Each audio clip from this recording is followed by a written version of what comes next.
Hello friends, welcome back to my channel. तो सितंबर अक्टूबर के मंथ में जो है काफ़ी बदलाव होते हैं मौसम में। तो इस टाइम पे बच्चों को खांसी, जुकाम, बुखार होना आम बात होती है। वीडियो के माध्यम से आज मैं आपके साथ शेयर करूंगी दो दवाइयाँ। एक फ्लू कोल्ड सिरप है, 60 ml की ये बॉटल आती है, और एक सिफीवाल 100 DT की टैबलेट्स हैं। तो ये दो दवाइयाँ ऐसी हैं जो आज मैं आपके साथ शेयर करूंगी इनके बारे में, जो कि डॉक्टर की प्रिस्क्रिप्शन के बगैर आप ना दें। ये वीडियो मेरी सिर्फ इसलिए है ताकि जैसे कभी क्या होता है, जैसे मैं भी कभी जैसे मेरा बेटा छोटा है तो मैं भी डॉक्टर के पास गई हूँ, उन्होंने हमें लिख के अच्छे से समझा दिया है। लेकिन हम जब केमिस्ट के पास जाते हैं, फिर दवाइयाँ लेके आते हैं, हमारे दिमाग में मतलब कि इतना क्लियर सी पिक्चर नहीं होती कि हमें जो है कौन सी दवाई किस तरह से देनी है। मतलब बहुत सारे डाउट्स आते हैं और हम दोबारा डॉक्टर के पास भी कैसे जाएं। तो बस इस वीडियो के माध्यम से मैं यही चाहूँगी कि आपके डाउट्स क्लियर हो सकें। जस्ट आपके क्रॉस चेक के लिए है कि आप अपने बच्चे को सही डोज दे रहे हैं।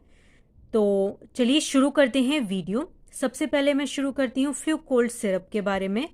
तो फ्रेंड्स, इस तरह से फ्लू कोल्ड सिरप जो है इस तरह की बॉटल में आता है, और जूम करके आप देख सकते हैं इसके अंदर क्या कॉम्पोजिशन है 5 ml के सिरप में, जो कि एक डोज होती है बच्चे को देने के लिए 5 ml। इस तरह से ये बॉटल होती है, वॉलेस की कंपनी की दवाई है ये है। इसका MRP अप्रॉक्स 40 रुपीज़ के आसपास है। और फ्रेंड्स, ये हमें बच्चे को कब देनी है? जब आपके बच्चे को रनी नोज़, जैसे कि बच्चे का रनी नोज़ है, उसको कफ है, स्नीजिंग है, उसकी आंखों से पानी आ रहा है, वाटरी आइज़ है, सोर थ्रोट है, जैसे कि गला ख़राब हो जाता है बच्चे का, और या फिर फीवर है, तो इन सब कंडीशंस में आप बच्चे को ये दवाई दे सकते हैं। और इस दवाई की खास बात ये है कि ये दवाई जो है खाने के साथ या खाने के बगैर भी आप बच्चे को दे सकते हैं। खास ध्यान आपको ये रखना है कि इसका एक टाइम फिक्स कर लीजिए, जिस तरह से डॉक्टर ने बताया है आपको। जैसे कि आपको दिन में 2 बार बोला है, दिन में 3 बार बोला है, डिपेंड करता है क्या बच्चे को बीमारी है, उस चीज़ पे डोजेस डिपेंड करती हैं। तो अगर आपको जो है 2 बार बोला गया है, तो आप जैसे सुबह आपने 8 बजे बच्चे को दवाई दी है, तो रात को भी 8 बजे दवाई दीजिए, 12 घंटे का गैप करके। इसे 8:30, 9, 10 इस तरह से मत फ्लक्चुएट कीजिएगा टाइम को, नहीं तो दवाई का असर ज़्यादा ठीक से नहीं होता है। और यहाँ पर एक और जानकारी मैं आपको देना चाहूँगी। अगर बच्चा जो है दवाई लेने के यानी डोज लेने के 30 मिनट के अंदर वॉमिट कर देता है, तो आप बच्चे को ये डोज दोबारा दे दीजिए, ये सेफ रहेगा। और फ्रेंड्स, अब फ्लू कोल्ड के डोज की बात अगर हम करें, तो इसके रिकमेंडेड डोज है 10 to 15 mg पर kg, और वो भी कब? Every 4 to 6 hours. तो डॉक्टर की प्रिस्क्रिप्शन के बगैर तो बिल्कुल नहीं लेनी, लेकिन फिर भी अगर आपको डाउट हो तो क्रॉस चेक करने के लिए ये है। कुछ पेरेंट्स को समझ नहीं आता कि ये mg है और पर kg में किस तरह से हम बच्चे के हिसाब से इस दवाई की डोज निकालें। तो मैं ये भी आपके साथ शेयर करती हूँ। देखिए, फॉर एग्जांपल आप जो है 10 mg ले रहे हैं, ठीक है, 10 mg आप ले रहे हैं और 10 mg पर kg ले रहे हैं। पर kg का मतलब हुआ 1 किलो के बच्चे को 10 mg देनी है, ठीक है, हर 4 से 6 घंटे में, ठीक है। 1 किलो के बच्चे को 10 mg दे सकते हैं हम। अब हमारा बच्चा है 20 किलो का, ठीक है, हमारा बच्चा 20 किलो का है, तो हम इसको कितनी डोज दे सकते हैं? हम इसको सीधा 20 को इस 1 किलो जितना बच्चे को हमने mg दिया है उससे मल्टीप्लाई कर देंगे इस तरह से। तो यानी हम 20 किलो के बच्चे को 200 mg तक दवाई देंगे एक बारी की डोज के लिए। अब देखिए कॉम्पोजिशन है इसमें, देखिए ये 125 mg एक चीज़ डली है, 5 mg एक चीज़ डली है, 1 mg एक चीज़ डली है, और 60 mg एक चीज़ डली है। तो ये टोटल मिला के अप्रॉक्स 191 mg है।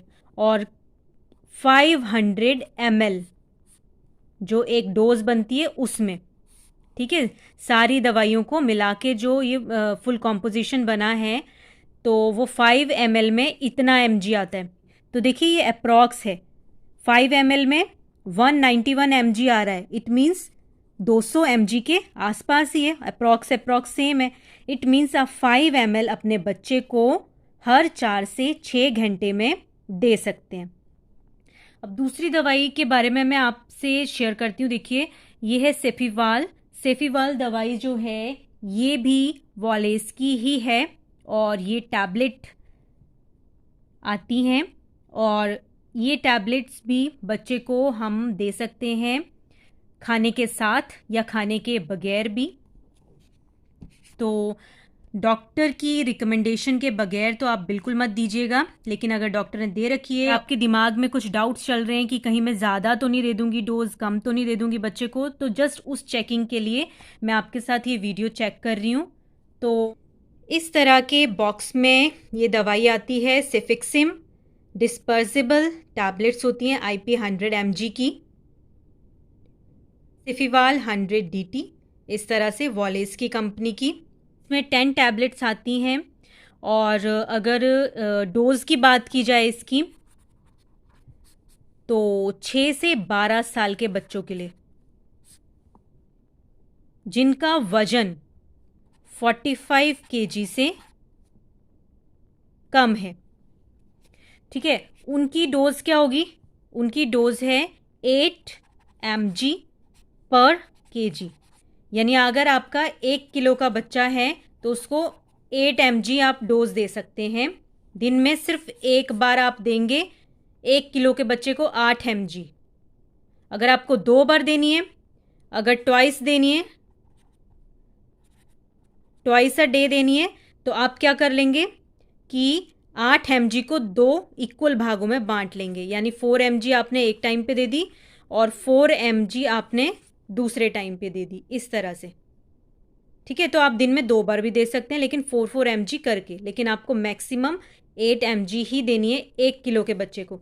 अब आपको मैं बताती हूँ कि अगर फॉर एग्जांपल आप मान लीजिए आपका बच्चा है 20 किलो का, ठीक है। अब 20 किलो के बच्चे को आप किस तरह से दवाई देंगे? तो 1 किलो के बच्चे के लिए 8 mg है, ठीक है। और तो 20 किलो के बच्चे के लिए कितनी mg हो जाएगी? 8 × 20 यानी 160 mg, ठीक है। इस तरह से 160 mg आप बच्चे को दे सकते हैं। अब 160 mg आपकी मैक्सिमम लिमिट है, मैक्सिमम लिमिट है 160 mg, ठीक है। अब 160 mg को आपने दिन में सिर्फ एक बार देना है, वंस अ डे। और अगर आप 160 mg को दिन में 2 बार देना चाहते हैं, ठीक है, 2 बार देना चाहते हैं दिन में, तो आप 80 mg एक बार दे दीजिए और 80 mg दूसरी बार दे दीजिए, इस तरह से। मैं फिर से बताना चाहूँगी कि ये टैबलेट जो है 100 mg में आती है, यानी आपकी एक दवाई 100 mg की है, ठीक है। लेकिन आपको बच्चे को कितनी बार? 2 बार देना है, 80 mg और 80 mg, ठीक है। तो आप जो है अपने बच्चे को पूरी एक गोली नहीं देंगे, पूरी एक गोली नहीं देंगे, एक गोली का 3/4 पार्ट देंगे 2 बार, ठीक है। 3/4 पार्ट 2 बार दे देंगे। 3/4 पार्ट में 80 mg एक बारी में आ जाएगी, 80 mg दूसरी बारी में आ जाएगी। यानी बाकी जो 1/4 पार्ट बच जाएगा, 1/4 पार्ट बच जाएगा, उसको फेंक देंगे। और नेक्स्ट टाइम जब आप दोबारा दवाई देंगे फिर एक गोली लेंगे, उसमें से 3/4 भाग बच्चे को देंगे और 1/4 भाग बच्चे को नहीं देंगे। तो ये है सारा का सारा दोनों दवाइयों का कैलकुलेशन। उम्मीद है आपको मेरी वीडियो हेल्पफुल लगेगी, और मेरी वीडियो अगर हेल्पफुल लगे तो प्लीज़ मेरे चैनल को लाइक, शेयर, सब्सक्राइब कीजिएगा। Thanks for watching.